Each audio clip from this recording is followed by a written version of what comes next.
ഞാൻ എൻ്റെ സംഗീത ജീവിതത്തിൽ ഒരുപാട് പരിശുദ്ധ അമ്മയുടെ ഗാനങ്ങൾ ചിട്ടപ്പെടുത്തിയിട്ടുണ്ട്.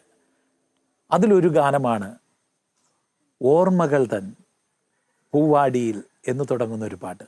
ഓർമ്മകൾ തൻ പൂവാടിയിൽ ഒരായിരം പൂവിരിഞ്ഞു,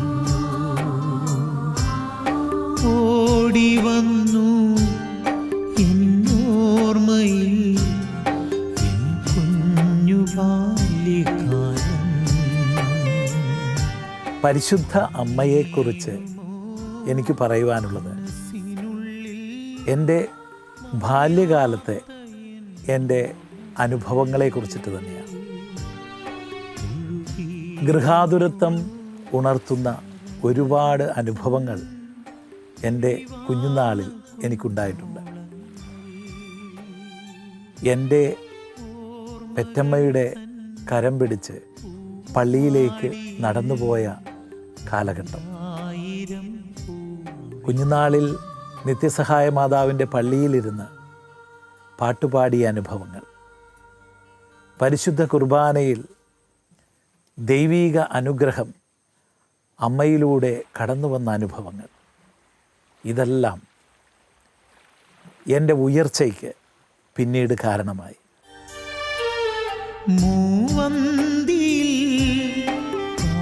പ്രാർത്ഥനാമുറിയിൽ തിരികൾ തെളിച്ചൊരാക്കാലം, മുട്ടുകുത്തി ഞാൻ കൈകൾ കൂപ്പി ജപമാല ചൊല്ലിയ കാലം. ഞാനൊരു ഇൻസിഡൻറ്റ് ഓർക്കുകയാണ്. എനിക്ക് 7 വയസ്സ് പ്രായമുള്ളപ്പോൾ എൻ്റെ അമ്മയുടെ കരം പിടിച്ച് ഒരു പരിശുദ്ധ കുർബാന കൂടുവാനായിട്ട് പള്ളിയിലേക്ക് ചെന്നു. കുർബാനയിൽ എന്നോട് പാട്ടുപാടുവാനായിട്ട് അമ്മച്ചി പറഞ്ഞു. അങ്ങനെ ഞാൻ ആ പള്ളിയിൽ ആ കുർബാനയിൽ പാട്ടുപാടി തുടങ്ങി. ആ സമയത്ത് ഏഞ്ചൽ മേരി എന്ന് പറയുന്ന ഒരച്ഛനായിരുന്നു കുർബാന ചൊല്ലിയിരുന്നത്. കർമ്മലീത്ത സഭയിലുള്ള ഈ വൈദികൻ ഇത്തിരി പ്രായം ചെന്ന അച്ഛനായിരുന്നു. കുർബാന മധ്യേ ദിവ്യകാരുണ്യ സ്വീകരണ ചടങ്ങായി. ആ സമയത്ത് ഞാൻ പാടാൻ തയ്യാറാക്കി വെച്ച പാട്ട് പരിശുദ്ധ അമ്മയുടെ പാട്ടായിരുന്നു. നന്മ നേരും അമ്മ എന്ന പാട്ടായിരുന്നു. സത്യത്തിൽ കുർബാന മധ്യേ ദിവ്യകാരുണ്യ സമയത്ത് ദിവ്യകാരുണ്യവുമായി ബന്ധപ്പെട്ട പാട്ടുകളാണ് സാധാരണ പാടുന്നത്. എന്നാൽ അന്ന് എനിക്ക് ആ തിരിച്ചറിവ് ഉണ്ടായിരുന്നില്ല. ഞാൻ സെലക്ട് ചെയ്ത പാട്ട് നന്മ നേരും അമ്മ എന്ന പാട്ടായിരുന്നു. അങ്ങനെ ഞാൻ ആ പാട്ട് പാടി തുടങ്ങി. പെട്ടെന്ന് അച്ഛൻ, കുർബാന കൊടുത്തുകൊണ്ടിരിക്കുന്ന അച്ഛൻ, നിർത്ത്, ഈ പാട്ട് ഇപ്പോൾ പാടാൻ പറ്റിയ പാട്ടല്ല എന്ന് പറഞ്ഞു. അന്നേരം ഞാൻ പെട്ടെന്ന് സ്റ്റക്കായി, എൻ്റെ പാട്ട് സ്റ്റോപ്പായി. ആ സമയത്ത് അച്ഛൻ അറിയാതെ പാടി വാവ യേശുനാഥ എന്ന പഴയ പാട്ട്.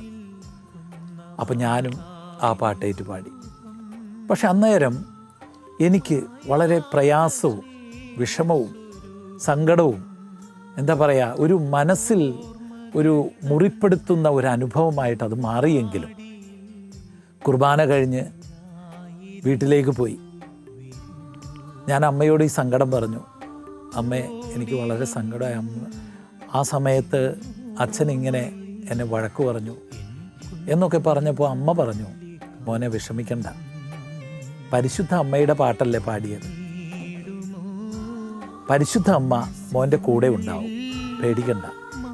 അച്ഛന്മാർ വഴക്ക് പറയുന്നത് നന്മയ്ക്ക് വേണ്ടിയാണ്. അതിൽ നിന്ന് നാം ഉൾക്കൊള്ളേണ്ട ഒരു പോയിൻ്റുണ്ട്. ദിവ്യകാരുണ്യ സമയത്ത് ദിവ്യകാരുണ്യമാണ് പാടേണ്ടത്, ദിവ്യകാരുണ്യ ഗീതമാണ് പാടേണ്ടത്. അതിൽ നിന്നൊരു ബോധ്യം കിട്ടി. വൈദികരിലൂടെ നമുക്കുണ്ടാവുന്ന ചില ഇൻസിഡൻറ്റുകൾ അല്ലെങ്കിൽ ചില വേദനകൾ അത് നമുക്ക് മുറിവുണ്ടാക്കുമെങ്കിലും പിന്നീട് അത് നന്മയായിട്ട് മാറുന്നൊരവസ്ഥ. ഇത് ഞാൻ പറയാൻ കാരണം, പിന്നീടൊരിക്കൽ ഈ വൈദികൻ എൻ്റെ ഭവനം സന്ദർശിക്കാനായിട്ട് ഇടവന്നു. ആ സമയത്ത് അച്ഛൻ എന്നെ ചേർത്ത് പിടിച്ചിട്ട് പറഞ്ഞു, മോനെ, നീ പാട്ട് പാടണം, കർത്താവിന് വേണ്ടി പാട്ട് പാടണം, ഈശോയ്ക്ക് വേണ്ടി പാടണം, പരിശുദ്ധ അമ്മയുടെ നാമഗീതികൾ പാടണം. ഇങ്ങനെയൊക്കെ എന്നെ ഒരുപാട് സാന്ത്വനിപ്പിക്കുന്ന കാര്യങ്ങളും എന്നെ എൻകറേജ് ചെയ്യുന്ന കാര്യങ്ങളുമാണ് അന്ന് എന്നോട് പറഞ്ഞത്.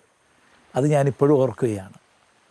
അന്ന് അമ്മ എന്നോട് പറഞ്ഞു, അച്ഛന്മാരോട് വേദന വെച്ചുകൊണ്ടിരിക്കരുത്, അവരോട് വൈരാഗ്യം വെച്ചുകൊണ്ടിരിക്കരുത്, അതെല്ലാം മനസ്സിൽ നിന്ന് കളയണമെന്ന് പറഞ്ഞു.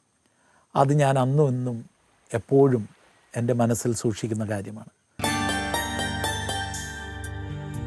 എന്നമ്മ തൻ കൈ പിടിച്ചന്നു ഞാൻ പള്ളിയിൽ പോയൊരാ കാലം,